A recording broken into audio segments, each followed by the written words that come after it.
हाँ, नमस्कार sir. Sir Sirsa में हमारे 3 ही बड़े हॉस्पिटल थे, सिविल हॉस्पिटल, शाह सलाम डेरा हॉस्पिटल और संजीवनी हॉस्पिटल, जिनमें 50 से 70 के बीच में पेशेंट कोविड के एडमिट होते थे। बाकी सभी छोटे हॉस्पिटल थे, जिसके कारण हमें ऑक्सीजन सप्लाई में भी और डॉक्टर्स को भी काफी परेशानी आती थी। तो गोपाल कंडा जी ने पिछले 10 दिन में काफी मेहनत करके श्री बाबा तारा चैरिटेबल हॉस्पिटल एवं रिसर्च सेंटर की स्थापना करने के लिए काफी मेहनत की है और पूरी टीम ने पूरा इंफ्रास्ट्रक्चर सेटअप कर दिया है। और ये बेड सर 150 बेड का हॉस्पिटल होगा, जिसमें ऑक्सीजन के बेड 70 होंगे और आईसीयू के 20 और वेंटिलेटर 10 हैं। इसी तरह जो कंसंट्रेटर हैं सर 5 लीटर वाले 50 और 10 लीटर वाले भी 50, बाईपेप 4 हैं, portable x-ray machine, diagnostic lab और फार्मेसी की मेडिसिन के लिए शॉप बनाती है सर। और इन्होंने टाई अप किया है अभी, जो आज शायद इनका फाइनल हो जाएगा। एक ऑक्सीजन प्लांट लगाने जा रहे हैं जो लगभग 10 दिन में तैयार हो जाएगा। उससे भी 108 सिलेंडर के करीब प्रतिदिन रिफिल हो जाएंगे। अभी तक इन्होंने खाली सिलेंडर तो अरेंजमेंट कर लिया सर अपने 200 के करीब। तो बाकी कुछ डॉक्टर से भी और हॉस्पिटल में, जैसे मैंने आपसे पहले भी रिक्वेस्ट की थी, कुछ हॉस्पिटल्स वाले जहाँ पर 3-3, 4-4 पेशेंट हैं वो यहाँ पर शिफ्ट करने को तैयार हैं। तो उस ढंग से हम ये हॉस्पिटल की तैयारी की हुई है। तो मैं अभी रिक्वेस्ट करता हूँ गोपाल कंडा जी से हॉस्पिटल के बारे में आपको ब्रीफ करेंगे सर। प्रदेश के बहुत ही कर्मठ, यशस्वी और बहुत ही लगन से कार्य करने वाले हमारे प्रदेश के मुख्यमंत्री जी के चरणों में मेरा प्रणाम। आप मुख्यमंत्री जी खुद पिछले वर्ष इस महामारी से आपने देखा है और आप इससे उबर कर आए हैं।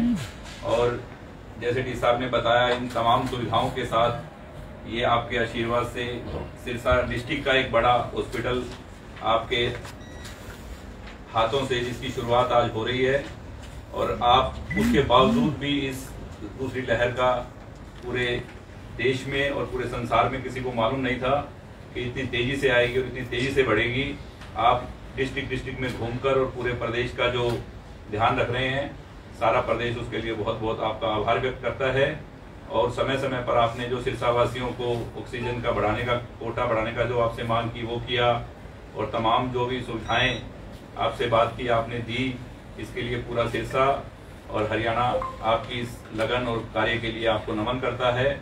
और एक प्रयास इस सिरसा की जो संत महात्माओं की धरा है, इस पर बाबा चैरिटेबल ट्रस्ट के नाम से की शुरुआत, ये सारे पत्रकार साथी, शहर के लोग, ये कर्मठ सारे कार्यकर्ता, छोटा भाई गोविंद, डी साहब, एसपी साहब, एसडीएम साहब, पूरा आपका प्रशासन और सबकी ये लगन से एक तैयार हुआ है, जिसको आपके आशीर्वाद से शुरू करें। और जैसा कि आपने मुझे कहा कि गोपाल सिरसा में जो कर सकते हो, इस वक्त में एक दूसरे का हाथ बढ़ाने का टाइम है, हर इंसान के इंसानी काम आता है। तो आपके उस आशीर्वाद से एक प्रयास है जो कि आज आपकी शुरुआत कर रहे हैं आपके हाथों से, और आपका आशीर्वाद सिरसा पर और हरियाणा पे बना रहे, इसी कामना के साथ इस कोविड सेंटर की एक शुरुआत हो रही है। बहुत बहुत धन्यवाद।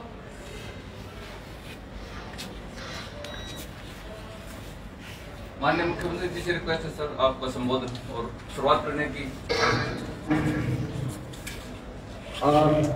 रणजीत सिंह जी आए हैं, पहुंचने वाले थे जी, मेरे को बोले थे मैं पहुंच जाऊंगा 12:30-1 बजे। आदित्य जी बैठे हैं, आदित्य जी मेरे साथ बैठे हैं।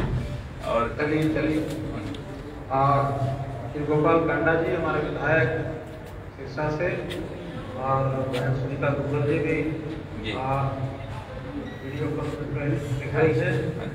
हमारे जिलाध्यक्ष श्री आदित्य चौटाला जी, साहब, एसपी साहब, सभी उपस्थित अतिथिवृंद, सभी पत्रकार सहायता बंधुओं के जो कोविड-19 का जो सिलसिला शुरू हुआ 1-1.25 साल पहले, उस समय ऐसी कोई कल्पना नहीं थी कि इस लेवल तक ये चीज आएगी।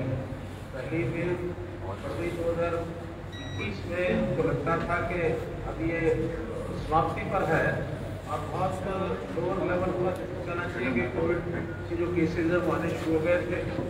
एक्टिव केसेस भी मात्र 1000 के आसपास ही रह गए थे, बल्कि इससे भी कम हो गए थे। लेकिन अचानक मार्च 2021 में दूसरी वेव ने अपने पैर पसारने शुरू किए और वो धीरे धीरे बढ़ते बढ़ते यानी मात्र 2 महीने में ही और इस लेवल तक पहुंच गए कि जिसकी कल्पना नहीं की थी। आज जो कोविड के हमारे एक्टिव केसेस 1000 के आसपास हो गए थे, यानी फरवरी 2021 में 2 महीने में आज 1,16,000 एक्टिव केसेस हो गए और उसमें हॉस्पिटलाइजेशन, उसके अंदर बेड्स की समस्या, ऑक्सीजन की समस्या, ये सब चीजें बड़ी कठिनाई को आने लगी। हमने लोगों को कहा कि होम आइसोलेशन में रहें। बहुत लोग होम आइसोलेशन में हैं, कोविड केयर सेंटर्स में हैं। ऑक्सीजन पर तो मात्र अभी 10,500 11,000 की पेशेंट्स हम ले पाए। प्रयत्न करते रहे, ऑक्सीजन का कोटा भी हमने बढ़ाया और जो 152 मेट्रिक टन से शुरू हुआ था, आज संयोग से 282 मेट्रिक टन हमारा कोटा ये हो गया है। लेकिन फिर भी जितने पेशेंट्स आज हैं उनकी अगर हम उसका पैरामीटर जितने बताए गए हैं सेंट्रल गवर्नमेंट द्वारा, वो अगर हिसाब लगाते हैं तो 400 मेट्रिक टन हमको चाहिए। हमने 400 मेट्रिक टन की डिमांड तो भेज रखी है, फिर भी कैसे ना कैसे 282 मेट्रिक टन में अब हम सभी अस्पतालों को ऑक्सीजन दे पा रहे हैं। जिनको घरों में जरूरत है सिलेंडर्स की, उनको घरों में भी सप्लाई करना शुरू कर दिया है। उसके लिए भी एक ऐप बनाई है कि सब लोग अपना रजिस्ट्रेशन कराएं।